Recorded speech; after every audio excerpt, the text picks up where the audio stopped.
c'est effectivement une obligation légale par la Convention de Carthagène. La Convention de Carthagène, c'est une convention internationale qui est au-dessus, si vous voulez, du droit français et du droit européen. Les États signataires ont l'obligation de se conformer, c'est le cas de la France depuis les années 85 ou 6. Et donc cette convention prévoit effectivement, elle a un protocole pour les pollutions maritimes. Ce protocole prévoit que les États riverains doivent être informés de l'imminence d'un danger. Nous vérifierons au moment de l'éventuelle signature de l'arrêté préfectoral que ça vient de fait.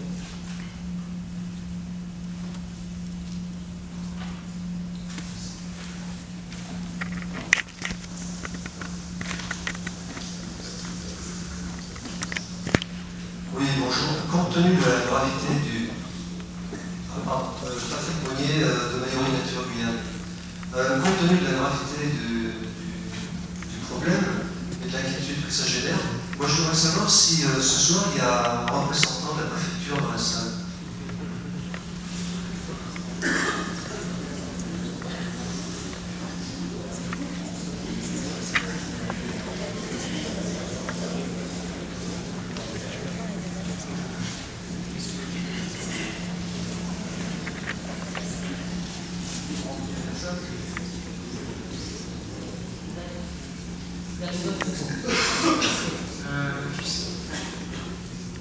Bonjour, donc Alexis Webneck, juste une question très basique par rapport aux prospections qui ont déjà été effectuées. Là, prochainement, il s'agit d'un forage d'exploration avant tout. Et ensuite, c'est pas pompage, je pense, c'est juste d'exploration. Tout à fait. C'est-à-dire que ce premier forage, en fait, va permettre à l'entreprise de vérifier ce que contient cette poche localisée à 6 mètres sous la surface de l'océan. En moyenne, au niveau international, si on fait la somme de tous les forages qui sont effectués par le cette année, forage pétrolier, il y a à peu près 5 sur 5 pour que cette poche recèle des hydrocarbures exploitables. L'entreprise Tullow, elle, a des probabilités supérieures. Elle s'engage, elle doit certainement mieux travailler en amont son étude, notamment sismique, pour définir ce que c'est tout à l'heure. Ce qui fait qu'elle a 80% de chances dans l'entreprise de trouver du pétrole chaque année. Chaque fois qu'elle fait un forage.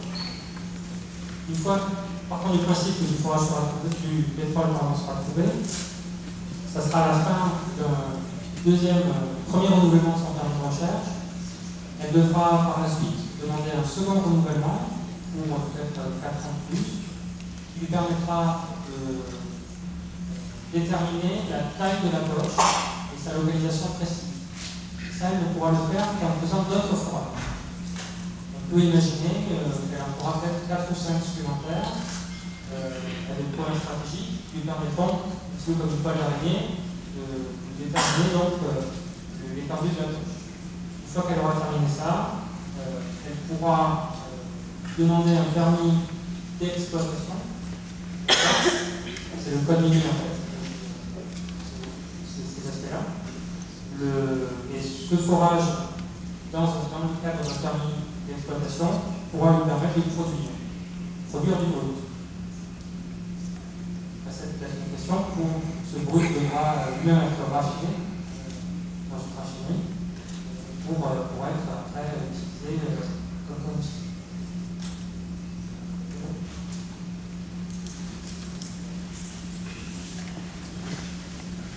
Il y a la dame avec la chemisière avant. Attendez 30 secondes, il y a la dame avec la chemisière. Allez-y. Bonjour, expliquez-vous. On a vu que l'État n'était pas présent ni les sociétés pétrolières. Est-ce qu'il y a des représentants des partis politiques et est-ce que les partis politiques guyanais ont pris position sur cette question-là?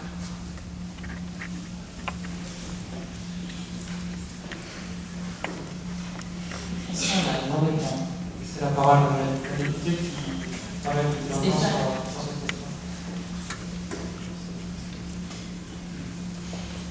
David, passe la parole d'abord à Christiane Taubira et ensuite là. Mais en démocratie, j'essaie. Faut attendre par rapport juste, je suis pas grande. Bonsoir. représentation de la salle exprime toute la résonance de la problématique que vous soulevez. Puisque je suis pas la seule, nous sommes directement interpellés en tant que politique. Je me présente et me définis comme force politique, donc je suis membre de Walloirie. En tant que parlementaire, comme vous venez de le dire, cela fait plusieurs années que je travaille sur ce dossier. Déjà en 2002, début 2002, j'ai interpellé le gouvernement sur l'attribution de ce titre minier. Je l'ai fait de façon récurrente. L'attribution de ce titre minier qui est intervenue en mai 2001, alors que la loi de décembre 2000 attribue ses compétences au conseil régional. J'ai donc demandé au gouvernement de suspendre cette décision pour respecter la loi. Il m'a répondu deux choses. La première, c'est que le décret d'application des contrats pris, la loi de 2000 ne s'applique pas. Et la deuxième chose, c'est qu'il avait le dossier en instruction bien avant la loi de 2000. Il n'empêche que au moment où intervient la décision, c'est normalement la loi de 2000 qui aurait pu s'appliquer. Donc sur plusieurs années comme ça, j'ai fait ces interpellations pour redomicilier conformément à la loi la décision d'attribution de titre minier en mer.